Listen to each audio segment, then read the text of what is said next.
দীর্ঘ ১ বছর পরে পবিত্র মাহে রমজান এলো। আমরা রমজানের গুরুত্বটা আপনার কাছ থেকে জানতে চাই। ধন্যবাদ। আলহামদুলিল্লাহ ওয়াসসালাতু ওয়াসসালামু আলা রাসূলিল্লাহ আম্মা বাদ। পবিত্র মাহে রমাদান এটা মুমিনের শ্রেষ্ঠ একটি মাস, সাইয়্যিদুল আশহুর, সেরা সকল মাসের একটি সেরা মাস। এই মাসের শ্রেষ্ঠত্বের অন্যতম কারণ হচ্ছে এই মাসে পবিত্র কোরআন অবতীর্ণ হয়েছে। শাহরু রমাদান আল্লাযী উনজিলা ফীহিল কুরআন। কোরআন নাজিলের মাস হচ্ছে এই মাহে রমজান, অর্থাৎ রমজান এমন একটি মাস যে মাসে পবিত্র কোরআন অবতীর্ণ হয়েছে। এবং এই মাসে সিয়াম সাধনার মাধ্যমে একজন মুমিন সে প্রকৃত আল্লাহওয়ালা হবে, মুত্তাকি হবে এবং তার তাসকিয়ে নফস বা আত্মশুদ্ধির মাধ্যমে সে আল্লাহ রাব্বুল আলামিনের কাছে একজন প্রিয় বান্দা হিসেবে পরিণত হবে। এবং পবিত্র কোরআনুল কারীমের এই মাসে আমাদের সর্বপ্রথম যে কাজটি আমাদের করতে হবে সেটি হচ্ছে পবিত্র কোরআনের তেলাওয়াত বেশি বেশি করতে হবে এই মাসে। আমরা জানি আল্লাহ সুবহানাহু ওয়া তাআলা পবিত্র কোরআনকে আরবি ভাষায় অবতীর্ণ করেছেন। ইন্না আনজালনাহু কুরআনান আরাবিয়্যান লাআল্লাকুম তাকিলুন। নিশ্চয়ই আমি এই কোরআনকে আরবি ভাষায় অবতীর্ণ করেছি যাতে করে তোমরা বুঝতে পারো।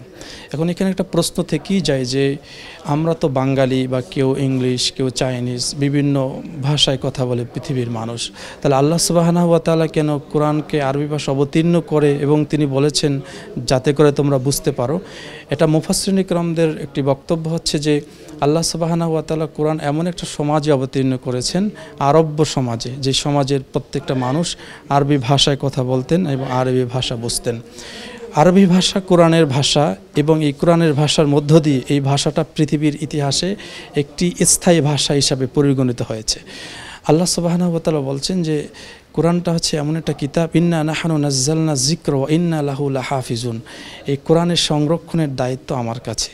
আর তাহলে কোরআন আরবি ভাষা অবতীর্ণ হয়েছে এবং কোরআন সংরক্ষণের দায়িত্ব যেহেতু আল্লাহ, সুতরাং এই ভাষাটা অপরিবর্তনীয়ভাবে যুগ যুগ ধরে, যুগ যুগান্তর কিয়ামত পর্যন্ত চলে আসবে। এখন একটা বিষয়, সেটি হচ্ছে যে কোরআনের ভাষা আরবি, তাই বলে আমরা আরবি শিখি শুধু কি এই কোরআনের ভাষা দিয়েই কারণেই কি আমরা আরবি ভাষা শিখছি? এটা একটা প্রশ্ন। যে না, আরবি ভাষার ভিতরে বা শিখার ভিতরে দুটি গুরুত্ব রয়েছে, একটি হচ্ছে পার্থিব এবং আরেকটা হচ্ছে পারলৌকিক। আমরা এই কোরআনের ভাষার মধ্যে যেমন কোরআন হাদিস বুঝতে পারছি, অন্যদিকে এই কোরআনের ভাষার মাধ্যমে মানে আরবি ভাষার মাধ্যমে আমরা আমাদের নিজস্ব জীবনে, ব্যক্তিগত জীবনে আমরা সমৃদ্ধ অর্জন করতে পারি। আপনারা জানেন যে এই পৃথিবীতে 25টা রাষ্ট্র আছে যাদের রাষ্ট্রভাষা হচ্ছে আরবি, যারা আরবি ভাষায় কথা বলে, এবং বিশেষ করে শক্তিমান যে রাষ্ট্রগুলো রয়েছে সেগুলোর ভাষা হচ্ছে আরবি।